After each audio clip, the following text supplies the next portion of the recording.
And so the search continued and continued. We never really quite could get that Qawwali sound until we met our masters in Pakistan in 2003.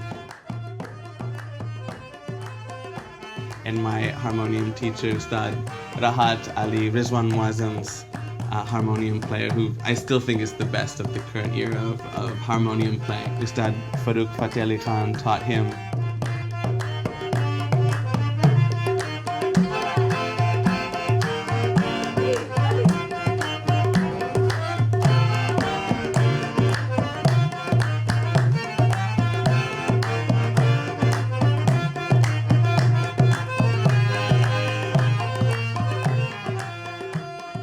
Really a culture of learning inside of the harmonium system. It's unique. It's a unique instrument. There's a lot of virtuosity involved in it. And the sound is big and it takes a lot of power to play it like that. Rahat took me to the makers that made for Ustad Nusrat Fateh Khan and his brother Farid Sahab to get a harmonium made. Typically, like in India, you have all the shop fronts with all the instruments kind of out front. Shops selling the same thing again and again and again in the same area. But we get there, I'm like, oh, where are all these instrument shops? And he's like, oh, these are them. And it was just this gritty alleyway there. And it would just be like a very small, very old kind of opening storefront, but with nothing in it but a few pieces of wood. Like in the shop, but there's nothing in the shop. There's all these dusty pieces of wood.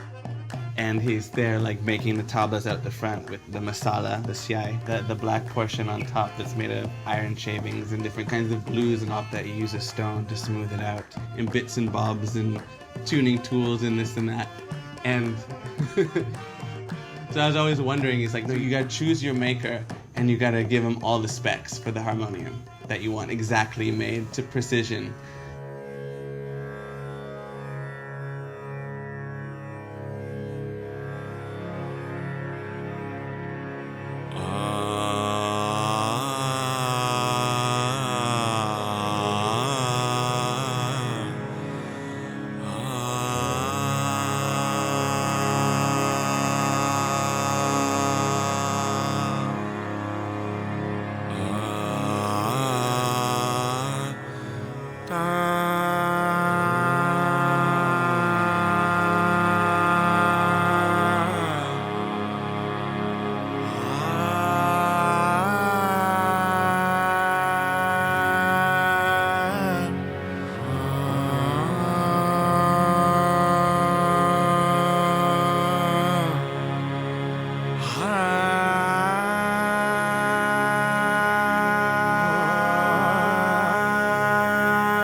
So the Qawwali harmonium itself is a very unique piece to give that particular loud and boisterous, tuneful sound that keeps the tone of the group in pitch.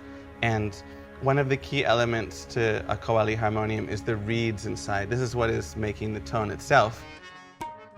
and there'll be 2, sometimes even 3 rows of reeds. And the Qawwali reeds that are used are German jubilets, and they're very old, 100 or more years old, pre-partition. And they were built in this very strong and robust way, so that when a Qawwali harmonium player is playing really strong and accenting that downbeat with a heavy chord and a lot of tension in the bellows, the reeds don't bend and they hold their pitch just beautifully. And the harmoniums is what keeps each of the sides of the group in pitch by following the melody lines of the improvisations of the Ahmad, of the Tan, and then playing along with the melody itself. So the combination of all these things, like these German reeds and built into a harmonium that's well made and the wood is thick and all the parts are well put together, then it's played a lot and it softens just like a baseball glove and cures, and the wood cures, and it gets this big resonant sound. We finally understood how these instruments were played, and it took years to figure that out. I mean, I'm still figuring it out. It's taken time to really understand how to get even a quarter of that sound that the masters get from these instruments.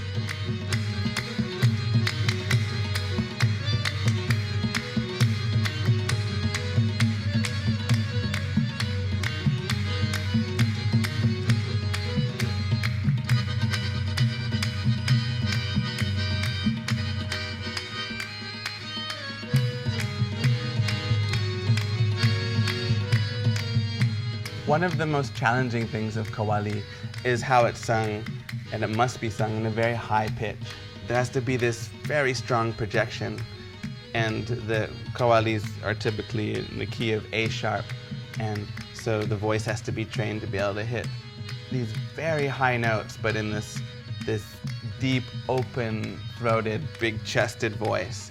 The expression is very strong.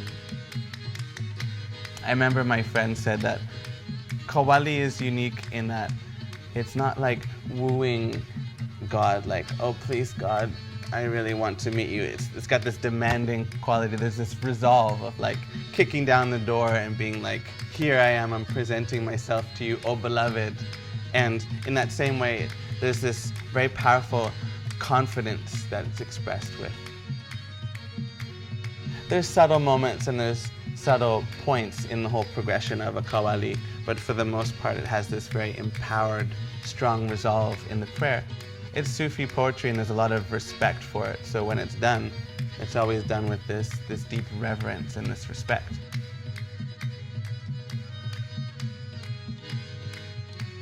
People always ask me about the hand movements in Qawwali because it's so animated. You see the Qawwals, they're coming in, you see something, and then come back, and you're like, it's really exciting to watch like that because you have 10 people being very animated and the clap is like that. It's very active, and people always wonder what these movements mean. And for the most part, it's just expressive. When the Qawwal is singing, he's like delivering it with a lot of resolve, and the hands become an expression of that. And then coming back down to the downbeat, the sum can be really, really dramatic. So everybody feels it. You can feel it in the body language of the group. The leader is orchestrating 12 or so people, all these different kind of signals that keep everybody on track. I mean, it becomes very intuitive. The signals can be so subtle. And interesting as well is that you see often the leader will give a bit of a stink face to one of the singers if it's not quite on, or whether it's the tabla player. And it'll just be really subtle where it just looks over with this kind of deadpan face, and the person is singing will be like, okay, I'll keep it together.